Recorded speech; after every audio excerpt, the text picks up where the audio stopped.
ಮಾಡಿಕೊಳ್ಳಿರುತ್ತಾರೆ. 18ರಿಂದ 30.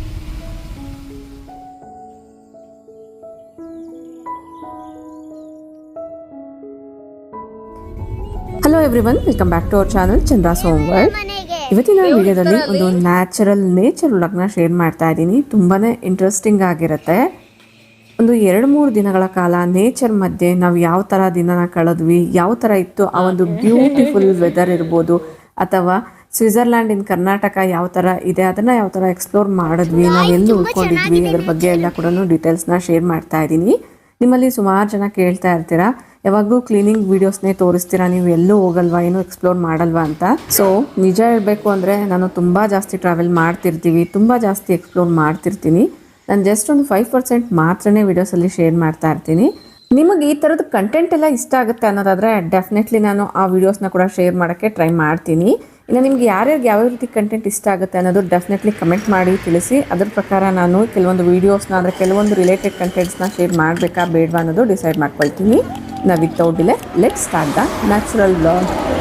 ಈ ವಿಡಿಯೋದಲ್ಲಿ ಆದಷ್ಟು ನ್ಯಾಚುರಲ್ ವಾಯ್ಸ್ನ ಆ್ಯಡ್ ಮಾಡಿದ್ದೀನಿ. ನಾವು ಯಾವ ಥರ ಕಮ್ಯುನಿಕೇಟ್ ಮಾಡ್ತಿರ್ತೀವಿ ಎಲ್ಲದನ್ನು ನೀವು ನೋಡ್ತಾ ಹೋಗ್ಬೋದು. ಇನ್ನು ಇದಕ್ಕೆ ಸಂಬಂಧಪಟ್ಟಂಗೆ ಒಂದು ರೀಲ್ ಕೂಡ ಪೋಸ್ಟ್ ಮಾಡಿದ್ದೆ.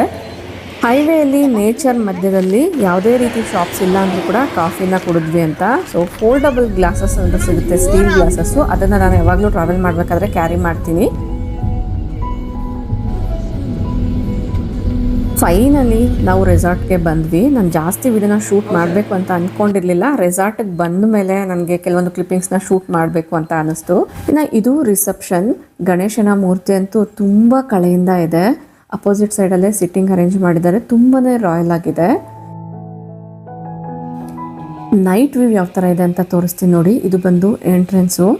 ಸೊ ಎಂಟ್ರೆನ್ಸಲ್ಲಿ ಈ ಥರ ಲೆಫ್ಟ್ ಸೈಡ್ಗೆ ವಾಲ್ ಮೇಲೆ ಈ ಥರ ರಾಧಾಕೃಷ್ಣಂದು ಒಂದು ಸ್ವಲ್ಪ ಡೆಕೋರ್ನ ಆ್ಯಡ್ ಮಾಡಿದ್ದಾರೆ. ನೋಡೋಕ್ಕೆ ತುಂಬಾ ಬ್ಯೂಟಿಫುಲ್ ಆಗಿತ್ತು.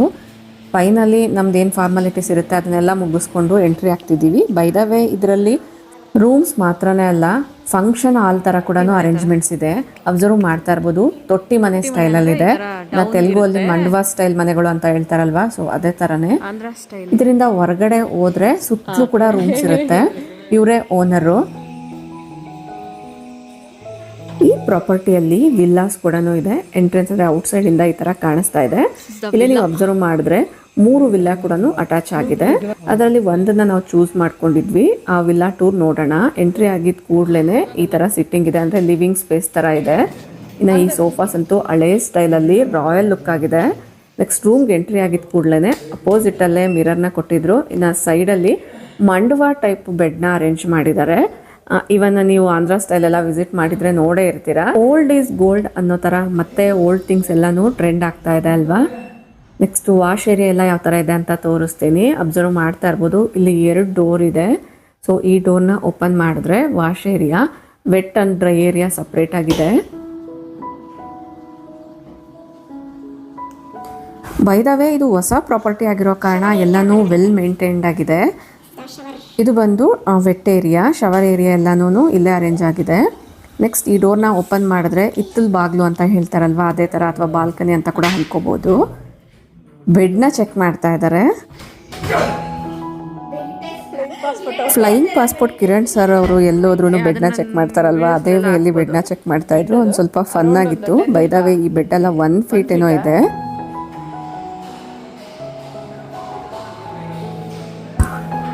ಫ್ರೆಶ್ ಅಪ್ ಎಲ್ಲ ಆಗಿ ಬೇಗ ಬೇಗ ಊಟ ಮಾಡೋಣ ಅಂತ ಬಂದಿದ್ವಿ. ಟೈಮ್ ಬಂದು ಅರೌಂಡ್ 8:30 ಆಗಿದೆ. ಮನೆಯಲ್ಲೆಲ್ಲ ನಾವು 7:30 to 8:30 ಮಧ್ಯದಲ್ಲಿ ಊಟ ಮಾಡ್ತೀವಿ. 8:30ಗೆ ನಾವು ಆರ್ಡರ್ ಮಾಡಿದ್ವಿ. ಅರೌಂಡ್ 9 o'clockಗೆ ನಮಗೆ ಸರ್ವ್ ಮಾಡಿದ್ರು. ಬೈ ದ ವೇ ಇದು ಸಕಲೇಶ್ವರ ಮೂಡಿಗೆರೆ ಮಧ್ಯದಲ್ಲೇ ಇರುತ್ತೆ. ಮೂಡಿಗೆರೆ ಒಂದು 4 to 5 kilometers ಏನೋ ಇರುತ್ತೆ. ನಾನು ನನ್ನ ಜೆನ್ಯೂನ್ ರಿವ್ಯೂನ ಕೊಡ್ತೀನಿ. ಇದು ಯಾವುದೇ ಥರದ ಪ್ರಮೋಷನ್ ಅಲ್ಲ, ನನಗೆ ಅನಿಸಿದ್ದು ನನ್ನ ಅಭಿಪ್ರಾಯನ ನಾನಿಲ್ಲಿ ಶೇರ್ ಮಾಡ್ತಾ ಹೋಗ್ತೀನಿ. ಮತ್ತೆ ನಾನು ವ್ಲಾಗ್ ಎಲ್ಲ ಶೂಟ್ ಮಾಡೋಕ್ಕೆ ಹೋಗಲಿಲ್ಲ. ನೆಕ್ಸ್ಟ್ ಟೈಮ್ ಮಾರ್ನಿಂಗ್ ಡೈರೆಕ್ಟಾಗಿ ಮೀಟ್ ಮಾಡ್ತಾ ಇದ್ದೀನಿ. Good morning everyone. ನೋಡ್ತಾ ಇರ್ಬೋದು ಈ ವೆದರು, ಈ ನೇಚರು, ಆ ಸೌಂಡು ಆಸಮ್ ಅಂತಲೇ ಹೇಳ್ಬೋದು. ತುಂಬಾ ಲಕ್ಸುರಿ ಆಗಿದೆ. ನೈಟ್ ವ್ಯೂ ಈ ಥರ ಇತ್ತಲ್ವಾ, ಡೇ ಟೈಮಲ್ಲಿ ಆ ನ್ಯಾಚುರಲ್ ಸೌಂಡು, ಮಧ್ಯದಲ್ಲಿ ಈ ಥರ ನೀರು ಹರ್ಕೊಂಡು ಹೋಗ್ತಾನೆ ಇರುತ್ತೆ. ಆ ಸೌಂಡ್ ಅಂತೂ ಇನ್ನೂ ತುಂಬ ಚೆನ್ನಾಗಿದೆ. ಮಳೆ ಕಡಿಮೆ ಆಗಿರೋ ಕಾರಣ ಸ್ವಲ್ಪ ಆ ಸೌಂಡ್ ಎಲ್ಲ ಕಡಿಮೆ ಇದೆ ಅಂತಲೇ ಹೇಳ್ಬೋದು. ಫೈನಲಿ ಪ್ರಾಪರ್ಟಿ ನೋಡೋಕ್ಕೆ ಈ ಥರ ಇದೆ. ನೈಟಲ್ಲಿ ನಿಮಗೆ ತೋರ್ಸೋಕ್ಕಾಗಲಿಲ್ಲ, ಹಂಗಾಗಿ ಡೇ ಟೈಮಲ್ಲಿ ತೋರಿಸ್ತಾ ಇದ್ದೀನಿ. ಇನ್ನು ಪೂಲ್ ಏರಿಯಾ ಕೂಡ ಇದೆ. ಚೆನ್ನಾಗಿದೆ ಗಜ್ಬೋ. ರಾತ್ರಿ ಊಟ ಎಲ್ಲ ತುಂಬಾ ಚೆನ್ನಾಗಿತ್ತು, ಸ್ವಲ್ಪ ಪ್ರೈಸೇ ಇತ್ತು. ಬಟ್ ಸೇಮ್ ಫುಡ್ನ ಒಂದು ಸತಿ ಆರ್ಡ್ರ್ ಮಾಡಿದಾಗ ಬೇರೆ ಟೇಸ್ಟು, ಮತ್ತೊಂದು ಸತಿ ಆರ್ಡ್ರ್ ಮಾಡಿದಾಗ ಟೇಸ್ಟಲ್ಲಿ ಸ್ವಲ್ಪ ಡಿಫ್ರೆನ್ಸ್ ಇರ್ತಿತ್ತು. ಹೊಸ ಪ್ರಾಪರ್ಟಿ ಆಗಿರೋ ಕಾರಣ ಅವರು ಸ್ವಲ್ಪ ಆಚೀಚೆ ಎಲ್ಲನೂ ಎಕ್ಸ್ಪ್ಲೋರ್ ಮಾಡ್ತಾ ಇದ್ದಾರೆ. ಬಟ್ ನಾನು ವಿಸಿಟ್ ಮಾಡಿದ ಟೈಮಲ್ಲಿ ಸೊ ಯಾವ ಥರ ಇತ್ತು ಅದನ್ನು ಮಾತ್ರನೇ ಜೆನ್ಯೂನ್ ಆಗಿ ಇಲ್ಲಿ ಹೇಳ್ತಾ ಇದ್ದೀನಿ. ಈ ಪ್ರಾಪರ್ಟಿ ಯಾವುದು ಅದನ್ನೆಲ್ಲ ಕೂಡ ಹೇಳ್ತಾ ಹೋಗ್ತೀನಿ. ವಿಡಿಯೋನ ಎಲ್ಲೂ ಸ್ಕಿಪ್ ಮಾಡ್ತಾರೆ, ಕೊನೆವರೆಗೂ ನೋಡ್ತಾ ಹೋಗಿ. ಇನ್ನು ಈ ಪ್ರಾಪರ್ಟಿ ಏನಿದೆ ಮಧ್ಯದಲ್ಲಿ ತೊಟ್ಟಿ ಮನೆ ಸ್ಟೈಲಲ್ಲಿ ಇದೆ, ಸುತ್ತಲೂ ಕೂಡ ರೂಮ್ಸ್ ಇದೆ. ಇನ್ನು ಸುತ್ತಲೂ ಈ ಥರ ಗ್ರೀನರಿನ ಹ್ಯಾಡ್ ಮಾಡಿದ್ದಾರೆ, ಅಬ್ಸರ್ವ್ ಮಾಡ್ತಾ ಇರ್ಬೋದು. ಇನ್ನು ಇಲ್ಲಿ ಸೈಕ್ಲಿಂಗ್ ಕೂಡ ಇತ್ತು, ಸೊ ಮಕ್ಕಳು ಮನೆಯವರೆಲ್ಲ ಕೂಡ ಸೈಕ್ಲಿಂಗ್ ಮಾಡ್ತಾ ಇದ್ದಾರೆ.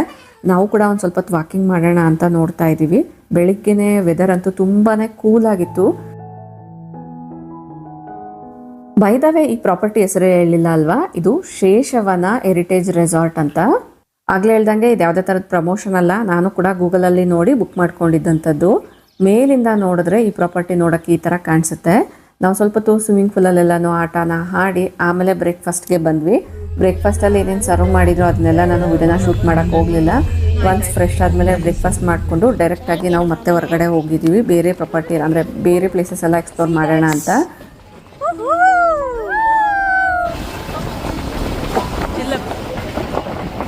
ದೇವ್ರ ಮನೆಗೆ ಹೋಗ್ತಾ ಇದೀವಿ ನೋಡಿ ಗಾಯ್ಸ್. ತುಂಬಾ ಚೆನ್ನಾಗಿದೆ ನೇಚರ್.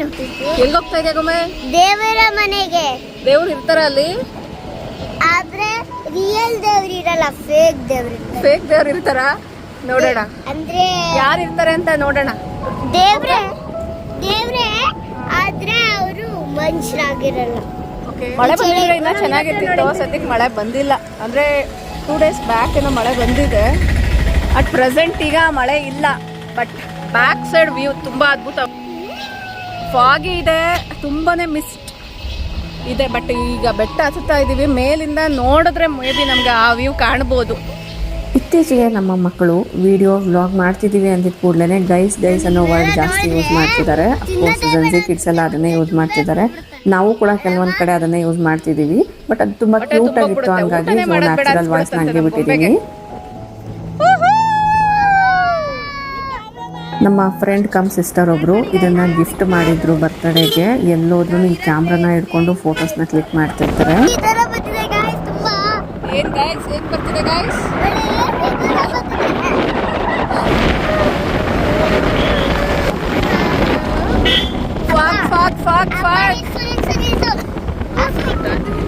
ವಾವ್, ಅಮೇಝಿಂಗ್, ಆಸಮ್ ಅಲ್ವಾ?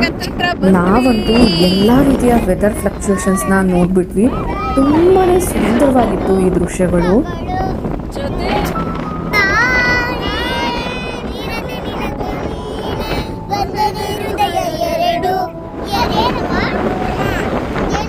ಚೆನ್ನಾಗಿದೆ ನೋಡು, ಫಾಗ್ ಮಳೆ ಬಂತಲ್ಲ, ಫಾಗು ಮೋಡ ಕ್ಲೌಡ್ಸ್. ಪ್ರಕೃತಿಯ ಮುಂದೆ ಸಾಮಾನ್ಯ ಮನುಷ್ಯರಾಗಿ ತಲೆ ಬಾಗ್ಲೇಬೇಕಲ್ವಾ? ಈ ನೇಚರ್ ಸೌಂದರ್ಯ ಸವಿಬೇಕು ಅಂದರೆ ಎಲ್ಲೆಲ್ಲೋ ದೇಶ ಬಿಟ್ಟು ದೇಶಕ್ಕೆ ಹೋಗಬೇಕು ಅಂತ ಏನಿಲ್ಲ.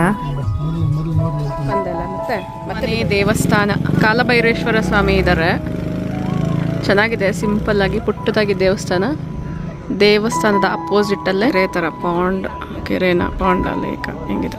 ಕೂಲ್ ವೆದರ್ ಬೇಕು ಅಂದ್ರೆ ಸ್ವಿಟ್ಜರ್ಲ್ಯಾಂಡ್ ದೇಶಕ್ಕೆ ಹೋಗ್ಬೇಕು ಅಂತ ಏನಿಲ್ಲ. ನಮ್ಮ ಕರ್ನಾಟಕದಲ್ಲಿರುವಂತ ಸಕಲೇಶ್ವರ, ಚಿಕ್ಕಮಗಳೂರು ಡಿಸ್ಟ್ರಿಕ್ಟ್ ನ ವಿಸಿಟ್ ಮಾಡಿದ್ರೆ ಸಾಕಾಗುತ್ತೆ. ಅದರಲ್ಲೂ ಮುಂಗಾರು ಟೈಮಲ್ಲಿ ಹೋದ್ರೆ ಅಂತೂ ಕಳ್ದೋಗ್ಬಿಡ್ತೀರಾ ಅಂತಾನೆ ಹೇಳ್ಬೋದು, ಅಷ್ಟು ಅದ್ಭುತವಾಗಿರುತ್ತೆ. ಫೈನಲಿ ನಾವು ದೇವ್ರ ಮನೆಗೆ ರೀಚ್ ಆದ್ವಿ. ಟೆಂಪಲ್ ವಿಸಿಟ್ನ ಕೊಟ್ಟು ಮತ್ತೆ ಇಲ್ಲಿ ವ್ಯೂ ಪಾಯಿಂಟ್ಗೆ ಬಂದಿದ್ದೀವಿ. ಅಬ್ಸರ್ವ್ ಮಾಡ್ತಾ ಇರ್ಬೋದು, ಈ ಬೆಟ್ಟ ಗುಡ್ಡಗಳ ಮಧ್ಯದಲ್ಲಿ ಮಳೆ ಕೂಡ ಆಯಿತು, ತುಂಬ ಜಾಸ್ತಿ ಫಾಗ್ ಕೂಡ ಬಂತು. ಗಾಳಿಗಂತೂ ಛತ್ರಿ ನಿಲ್ತಾನೆ ಇಲ್ಲ, ಹಿಡ್ಕೊಳಕ್ ಕೂಡ ಆಗ್ತಿಲ್ಲ.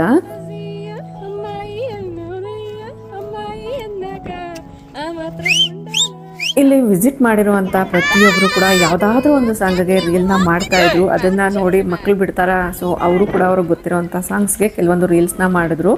ಇದಕ್ಕೆ ಸಂಬಂಧಪಟ್ಟಂಗೆ ನಾನು ಈಗಾಗಲೇ ಇನ್ಸ್ಟಾದಲ್ಲಿ ಕೂಡ ಪೋಸ್ಟ್ ಮಾಡಿದ್ದೀನಿ.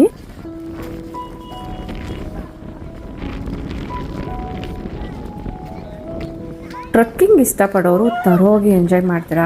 ಎಷ್ಟು ಹತ್ತಿದ್ರೂ ಇನ್ನೂ ಸ್ವಲ್ಪ ಮುಂದೆ ಹೋಗೋಣ, ಇನ್ನೂ ಒಂದು ಬೆಟ್ಟದ ಮೇಲೆ ಹೋಗೋಣ ಅಂತಲೇ ಅನ್ನಿಸ್ತಿತ್ತು ಹೊರತು ವಾಪಸ್ ಬರೋಣ ಅಂತ ಅನ್ನಿಸ್ತಿರ್ಲಿಲ್ಲ. ನಾವು ಅಲ್ಲಿ ಹೋಗಿದ್ದ ಟೈಮ್ಗೆ ಸಣ್ಣದಾಗಿ ಮಳೆ ಸ್ಟಾರ್ಟ್ ಆಯಿತು. ಮಳೆ ಜೊತೆಗೆ ಫಾಗು, ನೇಚರ್, ವಾವ್, ತುಂಬಾ ಅಮೇಝಿಂಗ್ ಆಗಿತ್ತು. ಜಿಲ್ಲಾದ್ಯಂತ ಈ ವೆಕೇಶನ್ ಅಲ್ಲಿ ನಾವು ಎಲ್ಲಾ ರೀತಿಯ ನೇಚರ್ನ ನೋಡ್ಬಿಟ್ವಿ. ಕ್ಲೌಡಿ ಆಗಿದ್ದಾಗ, ತುಂಬಾ ಜಾಸ್ತಿ ಬಿಸಿಲಿದ್ದಾಗ, ಮಳೆ ಆದಾಗ, ಸಣ್ಣದಾಗಿ ಡ್ರಿಸ್ಲಿಂಗ್ ಆದಾಗ ಯಾವ್ಯಾವ ತರ ಇರುತ್ತೆ ನೇಚರ್, ಅದೆಲ್ಲ ಕೂಡ ನಮ್ಮ ಕಣ್ಮುಂದೆ ಬಂತು. ನ್ಯೂಸ್ ಕನ್ನಡ ಯೂಟ್ಯೂಬ್ ಚಾನೆಲ್ನಲ್ಲಿ ಲಭ್ಯ.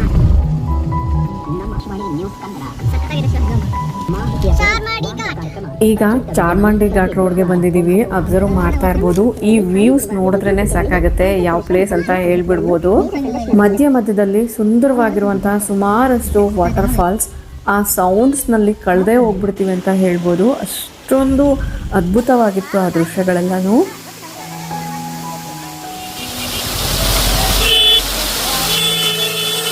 ನಾವು ಹೋಗಿದ್ದು ಶುಕ್ರವಾರ, ಈ ಪ್ಲೇಸಿಗೆ ಬಂದಿದ್ದು ಶನಿವಾರ. ಬುಧವಾರ ಗುರುವಾರ ತುಂಬ ಜಾಸ್ತಿ ಮಳೆಯಾಗಿತ್ತು, ಹಂಗಾಗಿ ವಾಟರ್ ಫ್ಲೋ ಈ ಥರ ಇದೆ. ಬಟ್ ಆಮೇಲೆ ಮಳೆ ತುಂಬಾ ಕಡಿಮೆ ಇದೆ ಅಂತ ಹೇಳಿದ್ರು. ಬಟ್ ನಾವು ಕರೆಕ್ಟ್ ಟೈಮಲ್ಲಿ ಹೋಗಿದ್ವಿ, ಒಳ್ಳೆ ವೆದರ್ನ ನೋಡಿದ್ವಿ.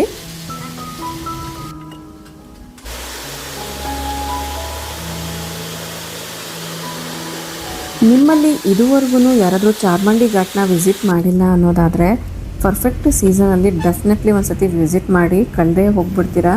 ನಮ್ಮ ಕರ್ನಾಟಕದ ಸೊಬಗು ಸುಮಾರು ಜನಕ್ಕೆ ಗೊತ್ತೇ ಇರುತ್ತೆ, ಗೊತ್ತಿಲ್ಲ ಅನ್ನೋರಿಗೆ ಯೂಸ್ಫುಲ್ ಆಗುತ್ತೆ ಅನ್ನೋದ್ರಿಂದ ಶೇರ್ ಮಾಡಿದ್ದೀನಿ.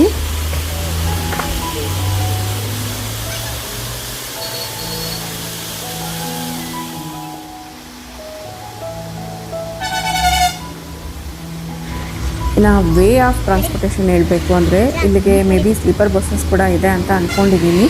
ಬಟ್ ಅದ್ರ ಬಗ್ಗೆ ನನಗೆ ಡೀಟೇಲಾಗಿ ಐಡಿಯಾ ಇಲ್ಲ. ನಾವು ಎಲೆಕ್ಟ್ರಿಕಲ್ ಕಾರಲ್ಲೇ ಬಂದಿದ್ದಂಥದ್ದು. ಈವನ್ ಚಾರ್ಜಿಂಗ್ ಪಾಯಿಂಟ್ಸ್ ಕೂಡ ನಮಗೆ ನಿಯರ್ ಬೈ ಇತ್ತು. ಕೆಲವೊಂದು ರೆಸಾರ್ಟ್ಸಲ್ಲಿ ಸ್ಟೇಸಲ್ಲೂ ಕೂಡ ಈಗ ಚಾರ್ಜಿಂಗ್ ಪಾಯಿಂಟ್ಸ್ ಅವೈಲಬಲ್ ಇದೆ.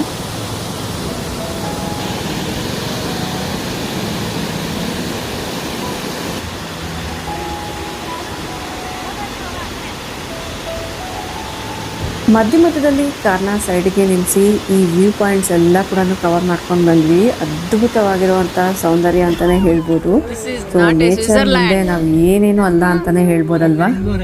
ಮತ್ತೆ ನಾವು ನಮ್ಮ ಮನೆ ಕಡೆಗೆ ಹೊರಡ್ತಾ ಇದ್ದೀವಿ. ಅಬ್ಸರ್ವ್ ಮಾಡ್ತಾ ಇರ್ಬೋದು, ಟೈಮ್ ಅರೌಂಡ್ 4 o'clock ಏನೋ ಆಗಿದೆ. ಫಾಗಿ ವೆದರು.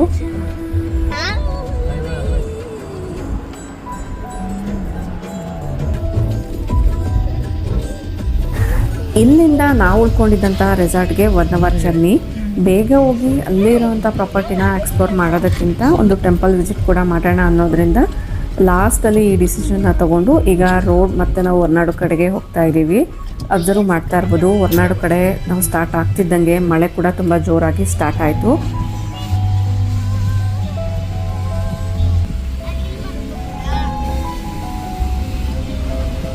ಈ ವೇ ಆಫ್ ವ್ಯೂನ ನೋಡಿದ್ರೆ ಗೊತ್ತಾಗ್ಬಿಡುತ್ತೆ ನಾವು ಯಾವ ಪ್ಲೇಸ್ಗೆ ಹೋಗ್ತಿದ್ದೀವಿ ಅಂತ. ಸೊ ಹೊರನಾಡಿಗೆ ಹೋಗೋ ರೋಡ್ ಅಂತೂ ತುಂಬ ಅದ್ಭುತವಾಗಿರುತ್ತೆ. ಅದರಲ್ಲೂ ಮಳೆ ಬೀಳಬೇಕಾದ್ರೆ ಹೋಗ್ತೀವಲ್ವ, ಸ್ಲೋ ಆಗಿ ಡ್ರೈವ್ ಮಾಡೋ ಕಾರಣ ಆ ನೇಚರ್ನ ನಾವು ಸಖತ್ತಾಗಿ ಎಂಜಾಯ್ ಮಾಡ್ತೀವಿ. ರೋಡ್ಸ್ ಎಲ್ಲ ಚೆನ್ನಾಗಿದ್ದಿದ್ದ ಕಾರಣ ಫೈನಲಿ ನಾವು ಅಂದ್ಕೊಂಡಿದ್ದಕ್ಕಿಂತ 10-20 ನಿಮಿಷ ಬೇಗನೆ ರೀಚ್ ಆದ್ವಿ. ಹೊರನಾಡು ಅನ್ನಪೂರ್ಣೇಶ್ವರಿ ಟೆಂಪಲ್ ಎಷ್ಟು ಜನ ನೋಡಿದ್ದೀರಾ, ಎಷ್ಟು ಜನರಿಗೆ ಗೊತ್ತು, ಕಮೆಂಟ್ ಮಾಡಿ ತಿಳಿಸಿ. ಇನ್ನು ನನ್ನ ಡ್ರೆಸ್ನ ನೋಡಿ ಸುಮಾರು ಜನ ಕಮೆಂಟ್ ಮಾಡ್ಬೋದು, ಟೆಂಪಲ್ಗೆ ಹೋಗಬೇಕಾದ್ರೆ ಈ ಥರ ಡ್ರೆಸ್ ಎಲ್ಲ ಹಾಕ್ಬಾರ್ದು ಅಂತ.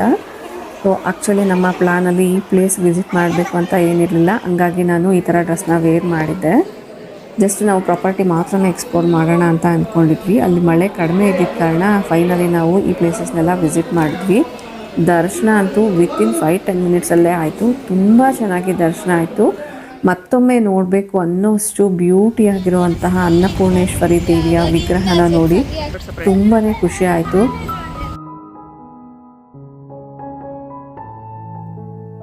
ಇನ್ನು ಕಳಸದಲ್ಲಿರುವಂಥ ನಂದಿನಿ ವೆಜ್ಗೆ ಬಂದಿದ್ದೀವಿ. ಇಲ್ಲಿ ದೋಸೆಯಲ್ಲಿ ಸುಮಾರಷ್ಟು ವೆರೈಟೀಸ್ ಸಿಗುತ್ತೆ. ಫುಡ್ ಅಂತೂ ತುಂಬಾ ರುಚಿಯಾಗಿತ್ತು ಅಂತಲೇ ಹೇಳ್ಬೋದು. ಗೂಗಲ್ ರಿವ್ಯೂಸ್ ನೋಡೇ ಬಂದ್ವಿ.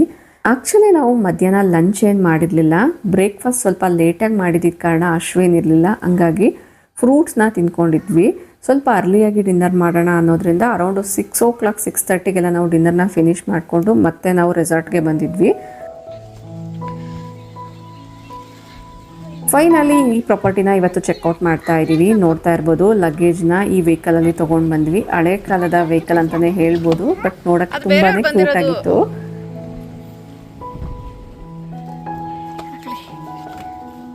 ನಿಂತ್ಕೊಳ್ಳಿ, ಬಾಗೊಂಬೆ ನೀನು ಇಲ್ಲಿ ನಿಂತ್ಕೊ. ಆ ಕಡೆ ಜಸ್ಟ್ ಇದೊಂದು ಸಿಂಪಲ್ ಆ್ಯಂಡ್ ನ್ಯಾಚುರಲ್ ವ್ಲಾಗ್, ನಮಗೂ ಮೆಮೊರಬಲ್ ಆಗಿರುತ್ತೆ ಅನ್ನೋದ್ರಿಂದ ಶೇರ್ ಮಾಡ್ತಾ ಇದ್ದೀನಿ. ಐ ಹೋಪ್ ಈ ಥರದ ನ್ಯಾಚುರಲ್ ವ್ಲಾಗ್ಸ್ ನಿಮ್ಗೆ ಇಷ್ಟ ಆಗುತ್ತೆ ಅಂತ ಅಂದ್ಕೊಳ್ತೀನಿ. ವಿಡಿಯೋ ಇಷ್ಟ ಆಯಿತು ಅನ್ಸೋದು ಈಗಲೇ ಒಂದು ಲೈಕ್ ಮಾಡಿ, ನಿಮ್ಮ ಫ್ರೆಂಡ್ಸ್ ಆ್ಯಂಡ್ ಫ್ಯಾಮಿಲಿ ಜೊತೆಗೂ ಶೇರ್ ಮಾಡಿ. ನಿಮ್ಮ ಅನಿಸಿಕೆ ಅಭಿಪ್ರಾಯಗಳನ್ನ ಕಮೆಂಟಲ್ಲಿ ತಿಳಿಸಿ. Thank you for watching. ನಮಸ್ತೆ.